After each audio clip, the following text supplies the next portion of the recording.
Hello everyone, I welcome you all to the Taiyari room YouTube channel. आज की इस video में हम लोग प्रोमॉक्स के लाइव मॉक 10 को सॉल्व करने वाले हैं। उसमें पूछे गए 25 क्वांट के क्वेश्चंस को मैंने लिया है, तो चलिए स्टार्ट करते हैं।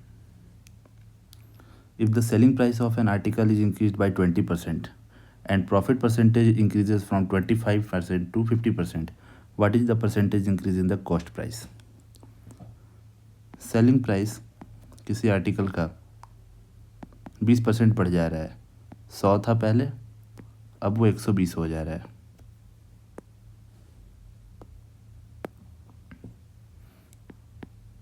कॉस्ट प्राइस में कितना इंक्रीज़ हुआ? अगर पहले 25% का प्रॉफिट हो रहा था और अब 50% का, यही क्वेश्चन है। सेलिंग प्राइस 20 से बढ़ा, 100 से 120 हो गया। पुराने वाले केस में जब ये 100 था तब प्रॉफिट 25% का हो रहा था। 25% मीन्स +1/4, यानी कि अगर सेलिंग प्राइस 5 है तो कॉस्ट प्राइस 4 है। 5 यहाँ 100 को डिनोट कर रहा है, तो 4 80 को करेगा। यूनिटरी मेथड से 5 is 100, so 1 unit is equal to 20, 4 unit is equal to 80। Okay, अगर ये सेलिंग प्राइस 120 कर ले, 20% बढ़ा ले, तो अब प्रॉफिट 50% हो रहा है। बिना कोई गलती किए हुए यहाँ ऑब्ज़र्व करो आप सिर्फ, क्या 80 से ये 50% मोर है या नहीं।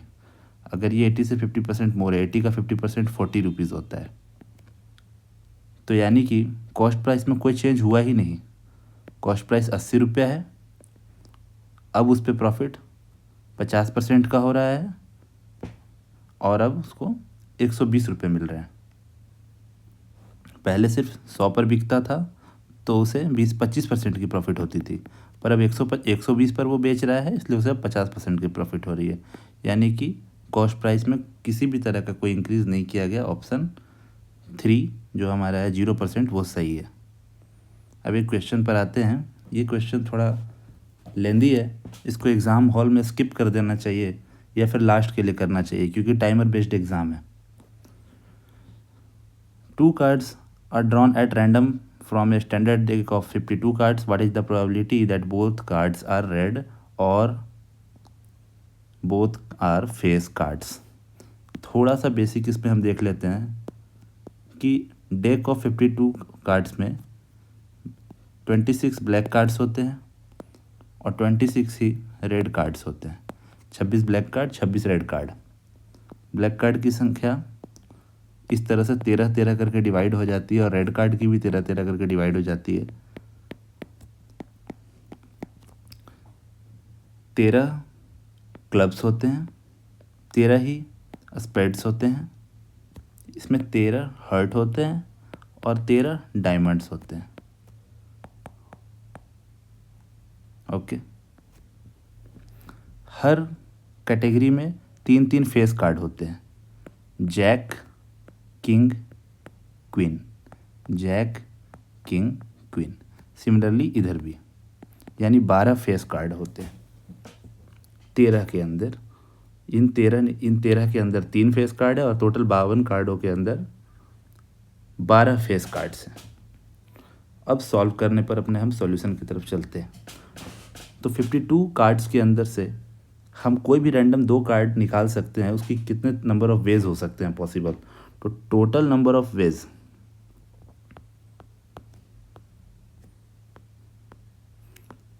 of drawing any 2 cards,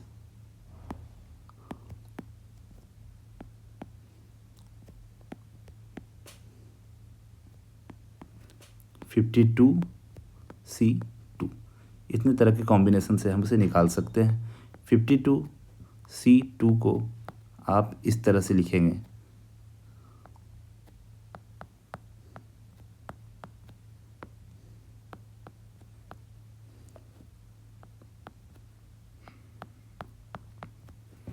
आपको ये पता है। इसका एक्सपेंशन मैं आपको बता दूं, 52C2 का एक्सपेंशन थोड़ी देर के लिए यहाँ पर बता देता हूँ। ये इस तरह से एक्सपेंड किया जाता है, 52 फैक्टोरियल, यानी 52 into 51 into up to 50 factorial, ऐसे पूरी तरह से।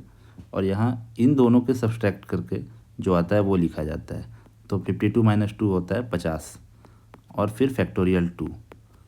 तो अल्टीमेटली ये फैक्टोरियल वाला पार्ट कट जाता है और फैक्टोरियल 2 बच गया नीचे, तो फैक्टोरियल 2 भी 2 ही होता है। तो यानी कि नेक्स्ट टाइम से अगर इसमें और हम सॉल्व करेंगे जब भी, तो इसमें शॉर्टकट करके इस तरह से डायरेक्टली लिख लिया करेंगे। स्पेस बना रहे इसलिए मैं इस पार्ट को इरेज कर देता हूँ। आप इसका चाहो तो स्क्रीनशॉट ले लेना बैक करके। इसे सॉल्व करने पर मल्टीप्लाई करेंगे तो 1326 आएगा। यानी 1326 तरीके हैं जिससे हम 2 कार्ड निकाल सकते हैं 52 कार्ड्स में से। बट हमें कोई भी 2 कार्ड की बात नहीं कर रहा निकालने की, हमसे ये कह रहा है या तो वो रेड कार्ड हो या तो वो दोनों फेस कार्ड हो। दोनों कार्ड रेड कार्ड हो, बोथ रेड, तो दोनों रेड कार्ड हो। रेड कितने कार्ड हैं? 26। दोनों रेड हो, इसकी प्रोबेबिलिटी, इसका कॉम्बिनेशन कैसे निकालोगे आप? 26C2 करके। तो जैसा मैंने बताया 26 × 25 और आगे का फैक्टोरियल वाला पार्ट वो डिवाइड होकर कट जाता है।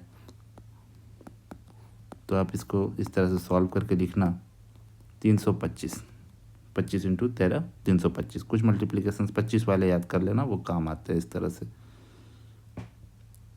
और अब बोल रहा है अगर दोनों फेस कार्ड्स होते तो क्या होता? दोनों face cards, both face cards,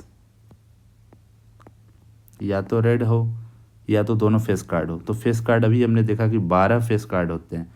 ये 3 3 3 करके चारों में आ रहे हैं, तो 12 फेस कार्ड्स, दोनों फेस कार्ड हो तो 12 × 10 11 डिवाइडेड बाई 2, 6 टाइम्स ऑल 66। अब आपने एक चीज़ यहाँ नोटिस किया कि total outcomes, number of outcomes ये है। 52 में से 2 कार्ड निकालने हैं अगर, तो इतने तरीके से निकाल सकते हैं। सिर्फ रेड कार्ड अगर निकालना होता, दोनों के दोनों रेड कार्ड होते, तो 325 तरीके थे। और अगर फेस कार्ड सिर्फ निकालना होता तो 66 तरीके थे। मगर जब हमने रेड कार्ड निकाला था तो रेड कार्ड के अंदर यहाँ पर हमने फेस कार्ड को भी इंक्लूड कर लिया था। तो दोबारा से जब सिर्फ फेस कार्ड निकाल रहे हैं, जिसमें ब्लैक के भी फेस कार्ड्स हैं, 6 फेस कार्ड इसके भी तो हैं, जैक, किंग, क्वीन इसमें भी है, क्लब्स में और स्पेड्स में भी है। तो हमने रेड वाला दोबारा रिपीट कर दिया, क्योंकि हमने बोथ रेड जब किया था तो उसके अंदर फेस कार्ड और विदाउट फेस कार्ड सारे काउंट कर लिए थे। तो इसलिए उस ओवरलैपिंग को हटा दो आप। ओवरलैपिंग क्या हुआ कि हमने ये 3 और ये 3 कार्ड, 6 कार्ड, ये वाले 3 और ये वाले 3, ये 6 कार्ड 2 बार चुन लिए थे। तो इन ओवरलैपिंग को हटाने के लिए 6C2 कर दो, जिसको इस तरह से लिख करके सॉल्व करोगे तो ये आएगा 15। तो हमारा फेवरेबल आउटकम्स अब निकल सकता है।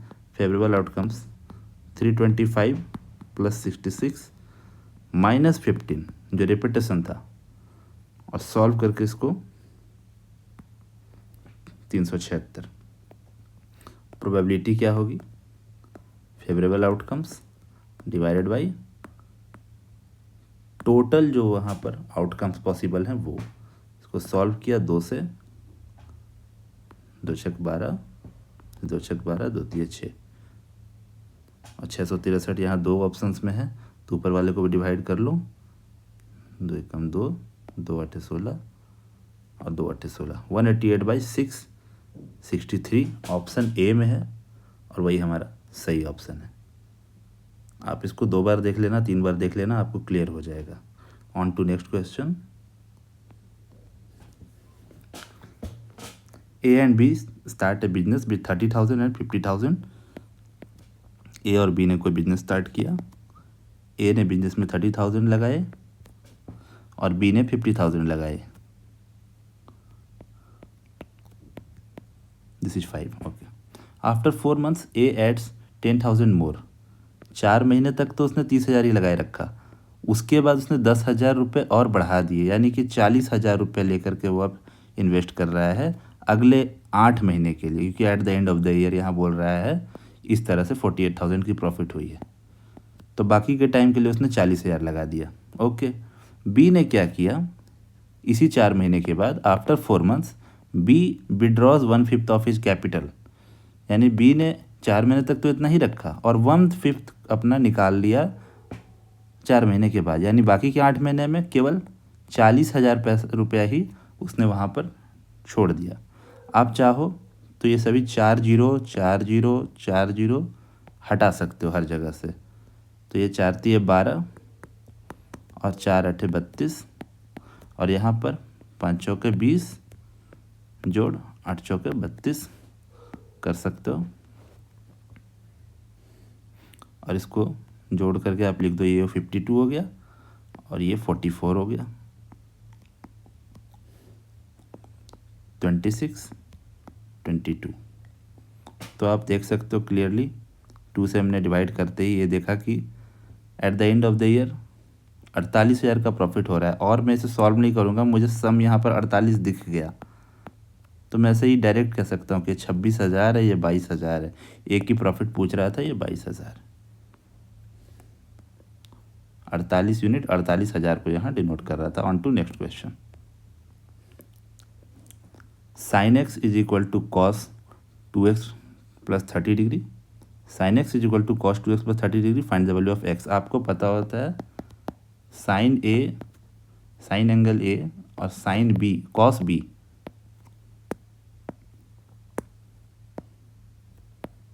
इक्वल होते हैं अगर, तो ए प्लस बी कॉम्प्लीमेंट्री होता है, यानी उसका सम 90 डिग्री होता है। तो आपको यहाँ यही करना है, ये दोनों जब इक्वल हैं तो आपको x plus 2x plus 30 degree is equal to 90 degree लिखना था। तो ये सम हो गया 3x, ये 30 इस साइड जाकर सब्सट्रैक्ट हो गया, तो ये बन गया 60। x 3 से 60 ये कट गया 20 टाइम्स और x की वैल्यू आ गई 20 डिग्री। ये इसका सही आंसर है। x find the value of x। कुछ और पूछ रहा होता, 2x पूछ रहा होता तो 2x की वैल्यू लगाते 40। ये ध्यान देना होता है एग्जाम में।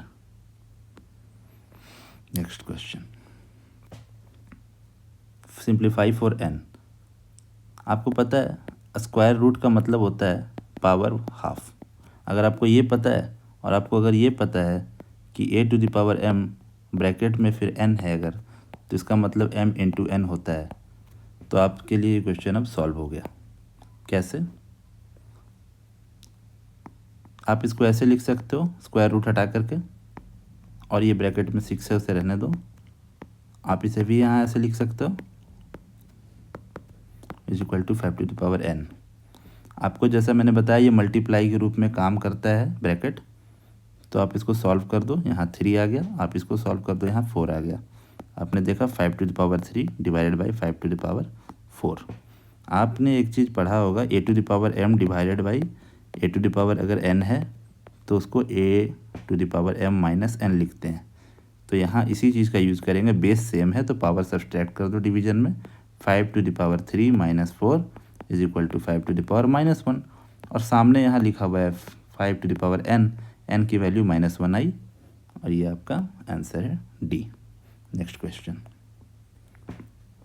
Line L1 passes through these coordinates and line L2 passes through these coordinates. L1 and L2 are parallel to each other. Find the value of A. Okay, इसमें दो लाइंस जब पैरेलल होते हैं तो उनका स्लोप आपको पता होगा इक्वल होता है। स्लोप निकालने के लिए, स्लोप को m से डिनोट करते हैं। स्लोप निकालने के लिए मान लिया फर्स्ट लाइन का स्लोप है m1, वो डिग्री ऑफ इंक्लिनेशन को स्लोप कहते हैं, आपको पता होगा। दिस इज स्लोप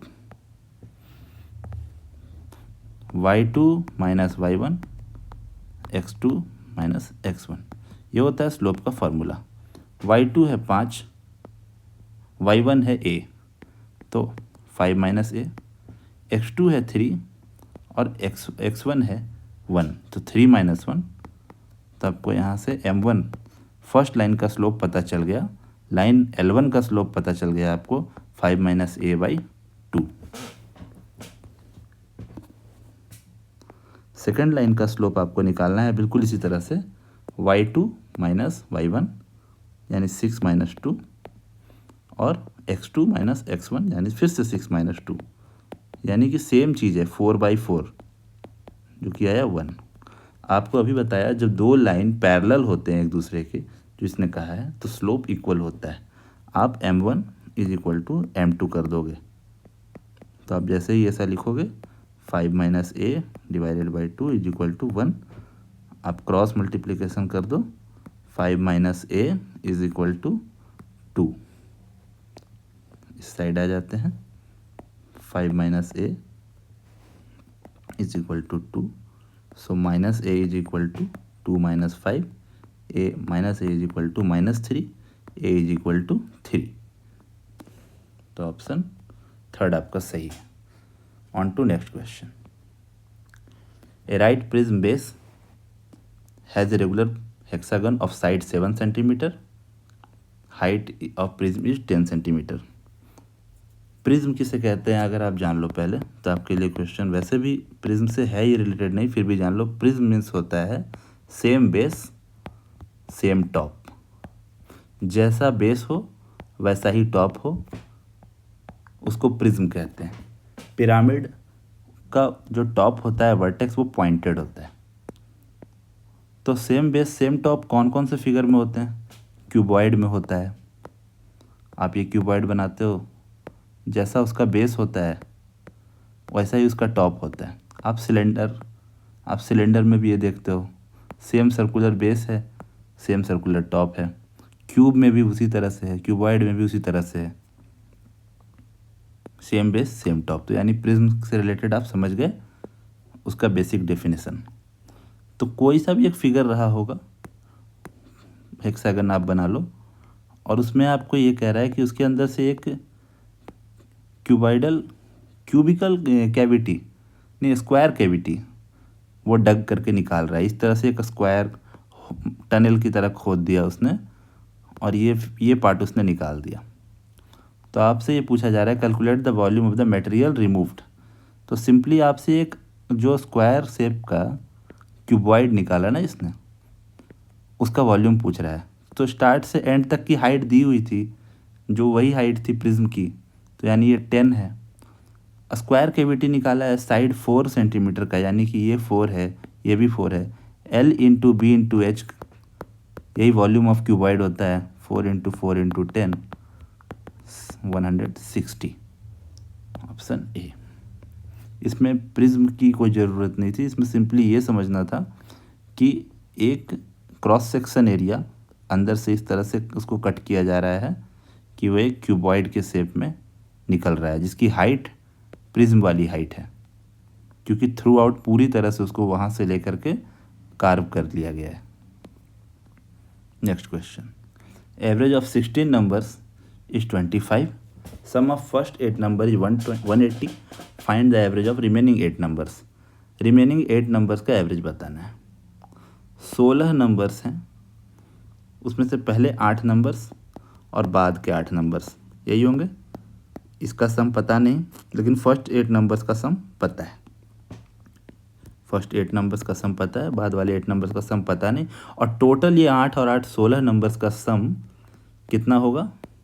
जो एवरेज है 25, 16 संख्या की एवरेज 25 को 16 से मल्टीप्लाई कर दो। 16 इंटू 25 400 होता है, plus sum of the 8 numbers, और यहाँ 180 plus sum of the 8 numbers जिनके बारे में अभी नहीं बताया, रिमेनिंग 8 नंबर्स। वो क्या होंगे?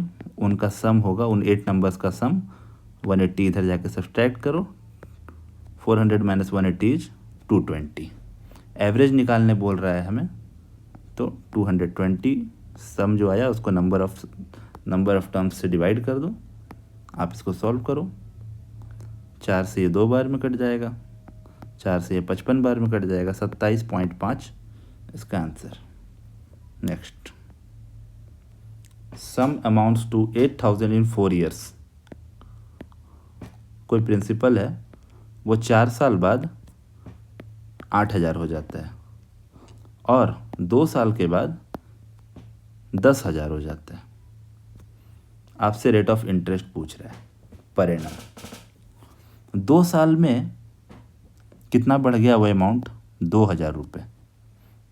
4 साल में कितना बढ़ा ये नहीं पता, मगर 2 साल में 2000। आपको पता है सिंपल इंटरेस्ट में क्या होता है, इंटरेस्ट हर साल इक्वली ही बढ़ता है। अगर 2 साल में 2000 बढ़ा तो उसको इक्वली बांटो, 1000 करके, यानी कि 2 बार बढ़ा। तो इससे एक बात क्लियर हो गई कि 2 साल में 2000 बढ़ा है, यानी कि 4 साल में वो 4000 रुपये बढ़ा है, यानी कि इंटरेस्ट 4000 मिल गया। 8000 अगर अमाउंट है तो उससे इंटरेस्ट को घटाओ तो प्रिंसिपल पता चल गया हमें 4000। हमें प्रिंसिपल पता चल गया 4000, और हर साल का सिंपल इंटरेस्ट का जो अमाउंट है वो 1000 रुपया है। तो ये 1000 इस प्रिंसिपल का कितना परसेंटेज होता है, वही रेट ऑफ इंटरेस्ट होगा। तो ये सभी जीरोज इससे कट गए, और ये 4 से 100 जो है 25 टाइम्स कट गया, 25% इसका आंसर है। ये सिंपली एक सिंप्लीफिकेशन का क्वेश्चन है। a minus B, A plus B, आप इसको देख रहे हो, आप इसको A square minus B square लिख सकते हो, बीच में प्लस का साइन है, ये प्लस नोट कर लिया। फिर बी माइनस सी और बी प्लस सी, इसको आप लिख सकते हो B square minus C square, फिर प्लस का साइन है, C minus A into C plus A, C square minus A square आप इसको लिख सकते हो। प्लस में A B plus B C plus C A आप लिख सकते हैं। यहाँ माइनस का साइन है,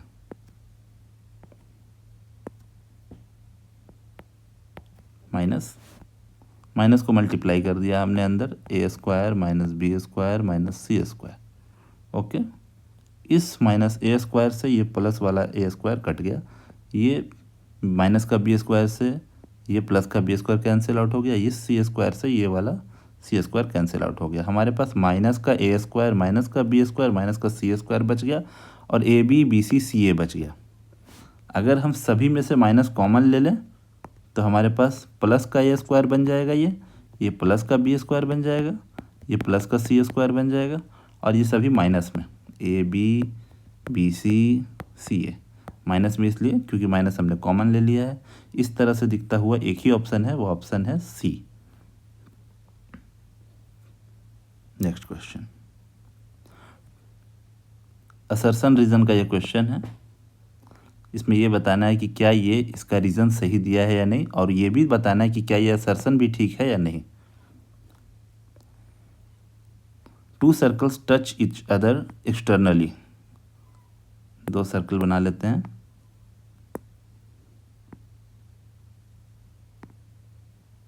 ये सर्कल 1, बस सर्कल की तरह दिखना चाहिए, जरूरी ना वो सर्कल हो। अब इसमें 3 कॉमन टेंजेंट्स की बात कर रहा है, तो बिल्कुल 3 कॉमन टेंजेंट्स होंगे। पहला कॉमन टेंजेंट ये है, पॉइंट ऑफ कॉन्टैक्ट को टेंजेंट कहते हैं। दूसरा कॉमन टेंजेंट ये है, जो इसे भी टच करेगा इसे भी टच कर लेगा, वो सेम लाइन। और एक तीसरा यहाँ पर से ये, ठीक है। तो ये कह रहा है 1 direct common tangent and two transverse tangents होंगे। तो ये असर्शन तो सही था कि 2 सर्कल जब एक्सटर्नली टच करते हैं तो 3 कॉमन टेंजेंट होते हैं, पर डायरेक्ट कॉमन टेंजेंट किसको कहते हैं, जो इस तरह से डायरेक्ट टच करे। ट्रांसवर्स किसे कहते हैं, जो इस तरह से क्रॉस होकर के आए। एक भी ऐसा ट्रांसवर्स तो बना नहीं, ये कह रहा है 2 ट्रांसवर्स बनेंगे नहीं, तीनों डायरेक्ट कॉमन टेंजेंट बन रहे हैं। 2 डायरेक्ट कॉमन टेंजेंट है और एक सिंगल इस तरह से सिंगल पॉइंट ऑफ कॉन्टैक्ट पर है।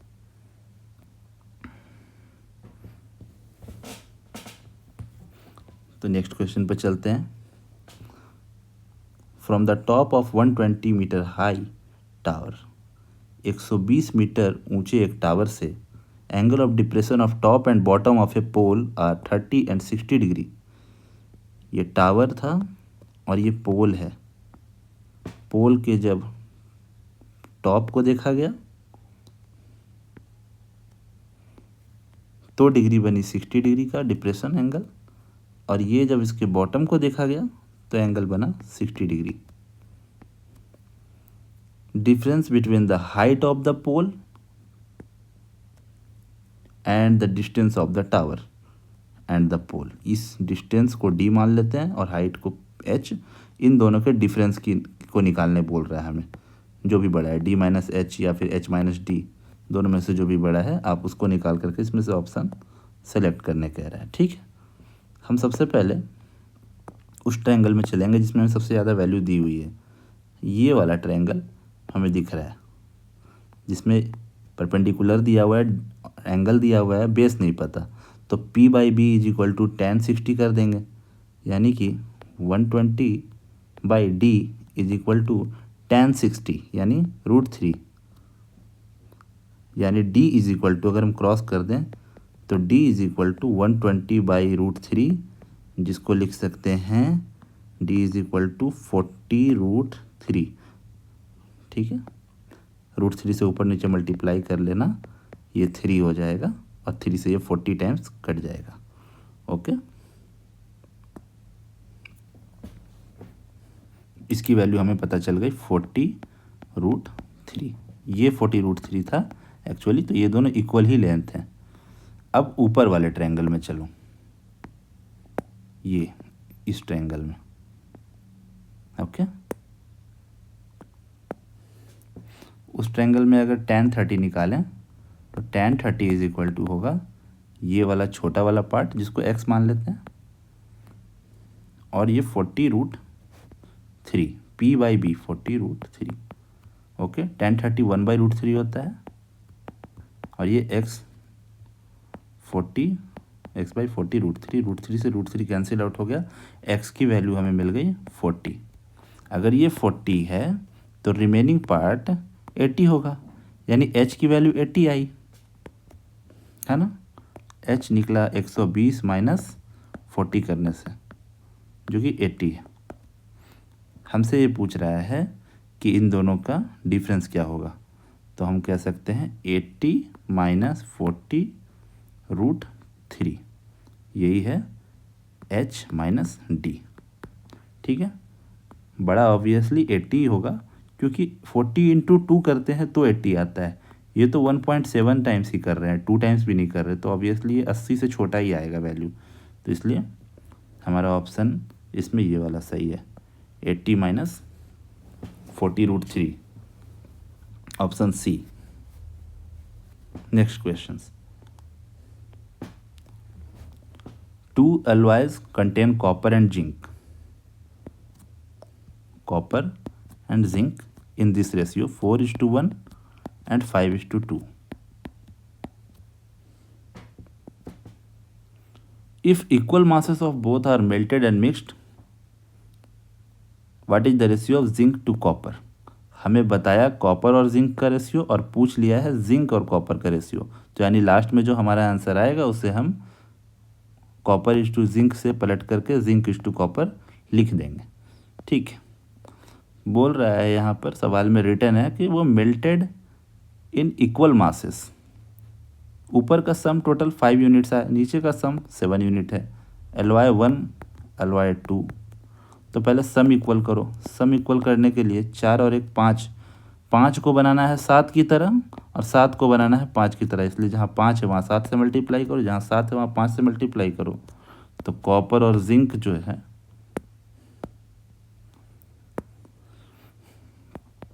अब ये 7 4 जा 28 और ये 7 1 जा 7, और नीचे 5 से मल्टीप्लाई करके लिखना था, 5 5 जा 25, 5 2 जा 10। सम करो, यहाँ 17 आएगा और यहाँ 53 आएगा। मगर ध्यान रखना ये आंसर नहीं है, ये कॉपर इज टू जिंक है, हमें जिंक इज टू कॉपर पूछा है, तो हमारा आंसर 17:53 होगा, जो कि करेक्ट ऑप्शन बी है। रॉन्ग वाला भी यहाँ पर दिया है जो कि नहीं होगा। नेक्स्ट क्वेश्चन, सब डुप्लीकेट रेशियो अगर किसी नंबर का निकालने के लिए कहे, अगर हमसे कोई कहता है ए इज टू बी का सब डुप्लीकेट रेशियो निकालो, तो हम इसका स्क्वायर रूट कर देते हैं सिंपली। तो रूट कर दो इन दोनों का, 3:4, ये इसका आंसर। और डुप्लीकेट रेशियो कहता है तो स्क्वायर, तब स्क्वायर करते हैं, स्क्वायर रूट नहीं। Next question, vendor mixes 2 types of राइसेस costing 20 rupees पर केजी, 40 रुपये पर केजी इन दिस रेशियो। ये रेट है, 20 रुपये पर केजी का चावल उसने लिया और 40 रुपये पर केजी का चावल लिया।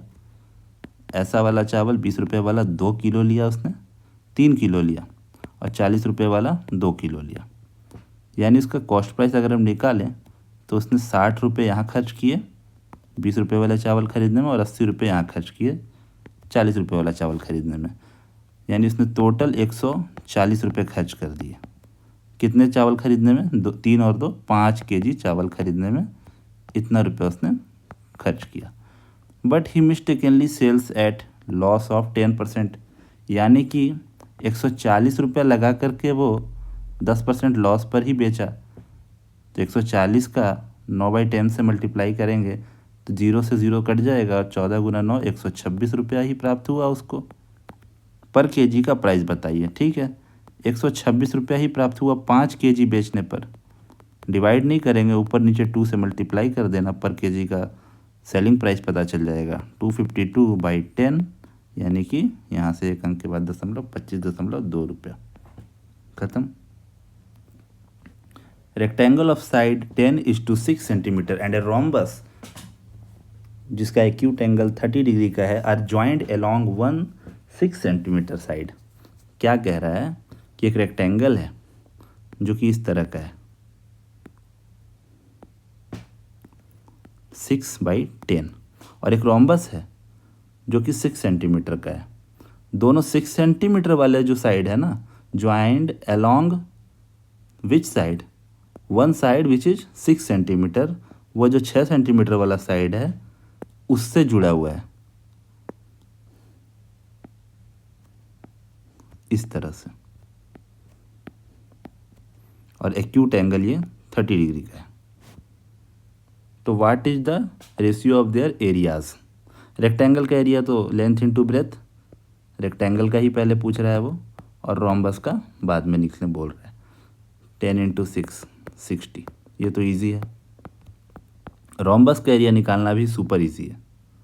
जितना इस एरिया की वैल्यू होगी उतना ही ये भी होता है। ठीक है, रोम्बस का डायगोनल उसको 2 इक्वल एरिया में डिवाइड करता है। तो इसको कैसे निकालेंगे? इस ट्रायंगल का एरिया साइन रूल से निकालेंगे। इस वाले ट्रायंगल का एरिया साइन रूल से निकालेंगे। कैसे निकालेंगे? साइन रूल होता है, अगर ये ए है, ये बी है और ये 30 डिग्री है तो 1/2 एरिया बराबर 1/2 A into B sine 30 degree. Okay, theta है तो साइन थीटा। तो एरिया ऑफ ट्रायंगल 1/2, दोनों साइड्स ए और बी दोनों 6 थे इसके, साइन 30 लिख लो यहाँ पर, जो कि 1/2 होती है जिसकी वैल्यू। ये यहाँ 3 आ गया, 3 × 6 × 1/2, ये और डिवाइड हो गया तो 3 आ गया, 3 3 × 9, यहाँ 9 लिख दो। ये रोम्बस की एरिया नहीं, एक मिस्टेक यहाँ हो गया, ये 9 नहीं, ये तो एक ट्रायंगल का एरिया हुआ और इसको आप डबल कर लो तो पूरे का एरिया, रोम्बस का एरिया 18 हो गया। तो यहाँ पर अब 18, ये सिली मिस्टेक नहीं करने का। 6 3 × 18 and 6 10 × 60, 10:3 is our answer. Next question. Sine rule, cosine formula ये याद कर लेना, इससे क्वेश्चंस पहले भी बनते थे, अभी भी बनते हैं। A man walks at a speed of √x kilometer, speed दिया हुआ है √x kilometer per hour. After 3 hours he has covered same number of kilometers as the value of x। Time 3 घंटे के बाद वो बोल रहा है सेम नंबर ऑफ डिस्टेंस, जो x है ना उतनी उसने दूरी तय कर ली। तो एक इक्वेशन हमें मिला, distance is equal to speed into time होता है, हम जानते हैं। डिस्टेंस x है, स्पीड √x है, टाइम 3 है। इससे ये सॉल्व हुआ, √x की वैल्यू क्या आई? 3, स्पीड पता चल गया हमें 3। बोल रहा है what is the distance travelled by the man in 6 hours। तो 3 की स्पीड से डायरेक्ट हमें √x ही निकालना था, x निकालना नहीं है क्योंकि स्पीड हमें √x दिया है। √x की स्पीड से 6 घंटे में कितना चलेगा? तो यानी distance is equal to speed into time 18 kilometre. Option second. Next question. In a triangle ABC the circumcentre, triangle है, is located at point O, the length of sides A, B, C which of the following statement about the distance from O is true. Actually ये ऐसा कह रहा है कि कोई एक triangle है ए बी सी और ये सर्कम सेंटर है, यानी इस पॉइंट को अगर ऐसा रख करके एक सर्कल बना लो तो सभी वर्टेक्स को टच करता हुआ वो पास कर जाएगा। ठीक है, बना लिया हमने। सर्कम सेंटर के बारे में एक ये बात जान लो, उसकी प्रॉपर्टीज समझ लो कि डिस्टेंस फ्रॉम वर्टेक्स जो होता है, ट्रायंगल के वर्टेक्स से सर्कम सेंटर का डिस्टेंस वो रेडियस है, तभी तो तीनों पॉइंट पर वो टच कर रहा है और वो सभी इक्वल होते हैं। अब हम इसको देखते हैं कि इसमें स्टेटमेंट क्या क्या दिया है। ये कह रहा है distance from O to side A is equal to distance from O to vertex A. ये कह रहा है साइड ए के सामने वाली साइड को ए कह दो, बी वर्टेक्स बी के सामने वाली को बी कह देना, वर्टेक्स सी के सामने वाली साइड को सी कह देना। ये कह रहा है कि जो ये डिस्टेंस है वर्टेक्स ए से जो डिस्टेंस है और ये जो डिस्टेंस है वो दोनों इक्वल है, ऐसा नहीं होता। ये सभी डिस्टेंस अलग अलग हैं। ये अगर x है तो ये y होगा, ये z होगा। केवल और केवल ये जो डिस्टेंस सामने आपको दिख रहा है, ये रेडियस, ये सभी इक्वल होते हैं। ये डिस्टेंस इन सर्किल के केस में इक्वल होता है, x y और z इन सर्किल के केस में वो इक्वल होता है, वो ऐसा बनता है। उस केस में ये अंदर बनता है सर्किल और ये सभी रेडियस होते हैं। तो ये जो वर्टेक्स, ये जो सेंटर से फिर डिस्टेंस है साइड्स का, वो इक्वल होता है। तो इसमें अब ये कह रहा है कि क्या जो साइड ए से जो डिस्टेंस है ओ का, वही वर्टेक्स से भी डिस्टेंस है, गलत। इसमें कह रहा है वर्टेक्स सी से जो डिस्टेंस है वो वर्टेक्स ए से जो डिस्टेंस है, दोनों इक्वल है। हाँ, यही सही है। कहीं भी साइड की बात कर रहा है और दूसरे साइड की बात कर रहा है तो वो भी गलत है। अभी मैंने बताया कि वो साइड से भी अलग अलग डिस्टेंस है, एक्स वाई जेड। वर्टेक्स के बारे में कह रहा है कि वो उसका हाफ है। ये सब सारी बातें गलत है। बस एक ही चीज़ है कि ये रेडियस है, ये सभी इक्वल होते हैं, तो वो डिस्टेंस इक्वल होगा। Next question, a man advertises buy items worth 4,000 get 500 rupees instantly off. Okay, effective discount. Discount निकालने का तरीका यही है कि MRP या MP मार्केट प्राइस को जो डिस्काउंट ऑफर कर रहा है इस तरह से आप निकाल लो। Discount divided by MRP into 100। 500 रुपये का उसको डिस्काउंट दे रहा है, 4,000 रुपये MRP है, 8 टाइम्स ये सॉल्व हो गया। 100 बाई 8 12.5% इसका आंसर है। Next question, if a sum of 8,000 is invested at 20% per annum compounded, तो 3 साल के बाद वो कितना होगा। रेट है 20%, यानी 1/5। आप जानते हो उसको लिखने कंपाउंड इंटरेस्ट को 3 साल के लिए 5 से 6 हो गया, फिर 5 से 6 हो गया, तीसरे साल भी 5 से 6 हो गया। 125, 5 का क्यूब, सभी को प्रोडक्ट कर दो और ये 216, यानी 125 अगर प्रिंसिपल था तो अमाउंट 216 हो गया। आपसे अमाउंट ही पूछ रहा है, 125 प्रिंसिपल और अमाउंट है 216। 125 किसको डिनोट कर रहा है क्वेश्चन के अकॉर्डिंग? 8,000 को।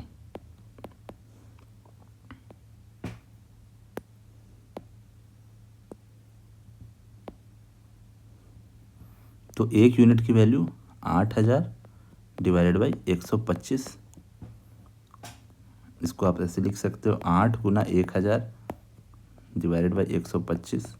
125 के टेबल में 8 बार में होता है, तो एक यूनिट की वैल्यू 64। तो 216 यूनिट की वैल्यू क्या होगी? 216 गुना 64। 6 4 जा 24, जिसके भी यूनिट डिजिट में 4 है वो आंसर है। तो ये पूरा मल्टीप्लाई भी नहीं करना पड़ा। ऑप्शन ए 13,824 रुपया वो अमाउंट है। नेक्स्ट क्वेश्चन पे चलते हैं। A and B can complete a task in 15 days. 15 दिनों में दोनों मिलकर किसी काम को कर लेते हैं। B is 20% more efficient than A, यानी कि अगर ए की इफिशियंसी 5 है तो 20% मोर, यानी कि ये 6 है। This is 20%। Okay, what is the percentage of work done by B alone? Okay, B ने अकेले ने कितना काम किया, टोटल वर्क कितना होगा। तो 6 और 5 11 की इफिशियंसी से 15 दिनों तक काम हुआ, यानी 165 यूनिट काम हुआ। और उसमें से बी ने कितना काम किया, बी ने 6 की इफिशियंसी से, B work done by B, work by B, B के द्वारा कितना काम हुआ, 6 की इफिशियंसी से उसने 15 दिनों तक काम किया, यानी 90 यूनिट काम किया। तो बी ने 90 यूनिट काम किया है 165 में से, इंटू 100।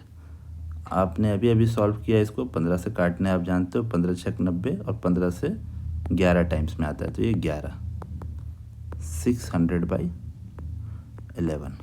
आप नहीं भी करो उसको अगर, तो आप वैसे भी जानते हो 1/11 को कहते हैं 9.09 फ्रैक्शन में। तो आप 600/11 यानी कि 100/11 को कहते हैं, अगर ये परसेंट लगा करके इतना परसेंट हो रहा था, ये परसेंट की वैल्यू 100/11 को कहते हैं अगर 9.09, तो 6 टाइम्स है, तो ये 6 से गुना कर दो, 9 छक 54 और फिर 9 छक 54, ये परसेंटेज इसका आंसर है, डिवाइड करने की ज़रूरत नहीं है। अब 2-3 क्वेश्चन और बचे हैं। Rational numbers are subset of what, इनमें से किसका।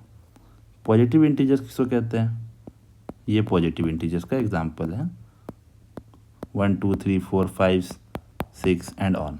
ओके, निगेटिव इंटीजर्स में -1 -2 आ जाएगा, -1 -2, okay, and so on up to -infinity. और जीरो एक जीरो इंटीजर है, ना निगेटिव है ना पॉजिटिव है। Natural numbers, all counting numbers are called natural numbers. Whole numbers में all counting numbers including zero is called whole number. और real number में जितने भी फ्रैक्शन वाले नंबर हो, या फिर होल नंबर हो, इंटीजर्स हो, निगेटिव नंबर हो, निगेटिव इंटीजर हो, निगेटिव रेशनल नंबर्स हो, सब कुछ होल नंबर्स के, रियल नंबर्स के एग्जाम्पल्स हैं। तो सबसेट का मतलब क्या होता है कि बड़ा वाले सेट का वो पार्ट हो, कोई दूसरा बड़े सेट के अंडर आए। तो रेशनल नंबर आप देख रहे हो, अगर रेशनल नंबर मैंने एग्जांपल ले लिया 5/7, तो ना तो वो पॉजिटिव इंटीजर है, इंटीजर तो है ही नहीं, पॉजिटिव निगेटिव की बात हटा दो। नेचुरल नंबर ये है नहीं, होल नंबर भी नहीं है। आप नेचुरल नंबर और होल नंबर यहीं पर देख रहे हो, इंटीजर का ही पार्ट है वो। तो फिर रियल नंबर का ही सबसेट हो सकता है, तो ऑप्शन ये डी सही है। सबसेट मीन्स बड़े सेट का वो छोटा हिस्सा, वो सेट को कहते हैं सबसेट। एक और कैलकुलेटिव क्वेश्चन छोटा सा, एक रेडियस, स्फीयर का रेडियस आर था, उसे 3 सेंटीमीटर से बढ़ा दिया, ठीक है, जिसे हम अब कैपिटल आर से भी डिनोट कर रहे हैं, ठीक है। इसकी वजह से क्या हुआ, उस स्फीयर का सरफेस एरिया, इस स्फीयर का सरफेस एरिया 1056 सेंटीमीटर स्क्वायर बढ़ गया। What is the radius of the sphere after the increase. Capital R की वैल्यू आपसे पूछ रहा है, यानी जो आपका आंसर आएगा उसमें +3 करना होगा। सरफेस एरिया का फॉर्मूला होता है स्फीयर का 4πr², और जो नया वाला सरफेस एरिया था वो होगा 4πR²। दोनों के डिफरेंस को हमें बता रहा है 1056। कैसे निकालेंगे दोनों के डिफरेंस को, 4π तो कॉमन है, r² - r² is equal to 1056। 4 22/7 यहाँ लिख लो आप, पाई की वैल्यू। r² क्या होगा, यही है, r के टर्म में इसको लिख सकते हैं, स्मॉल r के टर्म में। तो इसका होल स्क्वायर क्या होगा, r+3 का होल स्क्वायर होगा r² + 9 a² + b² + 2ab। 2ab यानी 3 2 6 इंटू r, 6r। तो आप यहाँ लिख लो r² + 9 + 6r - r², bracket close, 1056। r² से r² कैंसिल हो गया, कोई क्वाड्रेटिक इक्वेशन सॉल्व करने की ज़रूरत नहीं है, और सिर्फ ब्रैकेट के अंदर बच गया 9 + 6r। और इधर जो भी था इस पार्ट में, इसको आप उधर लेके चले जाओ इक्वल टू के, तो इक्वल के उस तरफ जाने पर ये डिवाइड का 7 ऊपर मल्टीप्लिकेशन में चला गया, और 2 × 22 यहाँ आ गया। आप इसको 11 से डिवाइड कर दो, 11 दूनी 22, 11 नवा 99, बच गया 6, 11 छक 66। और आप इसको 4 को, और यह 4 था, ये सॉरी 2 नहीं है 4 है, ये 4 दूनी 8 को आप एक साथ काट दो इससे, 12 बार में 12 8 96, 12 into 7 is 84, 9 plus 6r is equal to 84, 6r is equal to 84 minus 9, r is equal to 75/6। आप इसको डिवाइड करेंगे 3 से, 25/2 यानी 12.5। पर ये तो स्मॉल आर की वैल्यू है, हमें कैपिटल आर की वैल्यू पूछिए तो +3 कर देंगे, 15.5 आंसर आएगा, 12.5 नहीं आएगा। Next question, find the product of the modes of the following data set. Mode का मतलब होता है वो संख्या जो सबसे ज़्यादा नंबर ऑफ टाइम्स रिपीट हो। तो इसमें अगर आप ऑब्ज़र्व करो तो आपको दिख रहा होगा इसमें कई बार 7 आ रहा है और कई बार 2 आ रहा है, सिर्फ ऑब्ज़र्व करना। इसमें इस मोड को निकालने के लिए कोई फार्मूले की ज़रूरत नहीं है, आप सिर्फ इसको ऑब्ज़र्व करो। तो 7 कहाँ कहाँ आ रहा है, 1 बार, 2 बार, 3 बार, 4 बार, 5 बार। देख लेते हैं क्या सिर्फ 7 आ रहा है या 2 भी आ रहा है। 2 अगर उससे ज़्यादा बार आ रहा है तो वही हमारा मोड होगा। मोस्ट नंबर ऑफ टाइम्स जो हमारा संख्या रिपीट हो जाए वही मोड है। 2 एक बार आया, 2 बार आया, तीसरी बार, चौथी बार, 5वीं बार, यानी 7 भी 5 टाइम्स आ रहा है, 2 भी 5 टाइम्स आ रहा है, तो हमारा मोड 7 भी है, 2 भी है। इनका प्रोडक्ट करने बोल रहा है, 7 2 जार 14, ये इसका आंसर। और last question, A B C 3 numbers हैं। ए और बी का जब HCF लेते हैं, HCF of A and B is A, और जब बी और सी का HCF लेते हैं तो बी आता है। तो HCF of A B C क्या है? इसको आप ऐसे समझो कि कोई ए है नंबर, वो है x into Y into Z, B कोई नंबर है जो है x इंटू वाई, और सी कोई नंबर है जो कि सिर्फ x है। ठीक है, एक्चुअली इस तरह से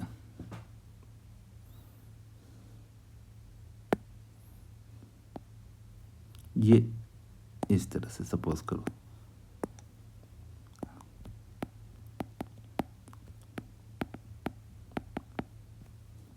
आखिर ए कब आएगा HCF? क्यों मैंने उसको उल्टा करके सपोज किया? ए कब आएगा HCF? अब देखो, ए तभी आएगा जब वो जो इसमें कॉमन है वो इसमें हो, बाकी एक्स्ट्रा पार्ट्स इसके जो बी में है वो इसके पास ना हो। तो अब आप देख रहे हो एक्स ही आ रहा है कॉमन, यानी ए ही, ए और बी के बीच में जो HCF है वो ए ही है, एक्स ही है ना, तो एक्स क्या था, ए है। ये फैक्टर्स के रूप में मैंने लिखा है, ठीक है। बी और सी का जब हमने लिया HCF तो इसमें इतना पार्ट कॉमन था, यानी बी जो था वो पूरी कॉमन आ रहा था, हाईएस्ट कॉमन फैक्टर इसमें हम देखते हैं। तो इसलिए बी में x इंटू वाई, यानी बी खुद ही अपना बी और सी के बीच में बी ही HCF था। मगर जब हमने देखा तीनों में, तो तीनों में कॉमन क्या है, केवल और केवल x, इसीलिए तीनों का HCF ए बी और सी का HCF क्या आएगा, ए ही आएगा। यही तीनों में कॉमन है। Thank you.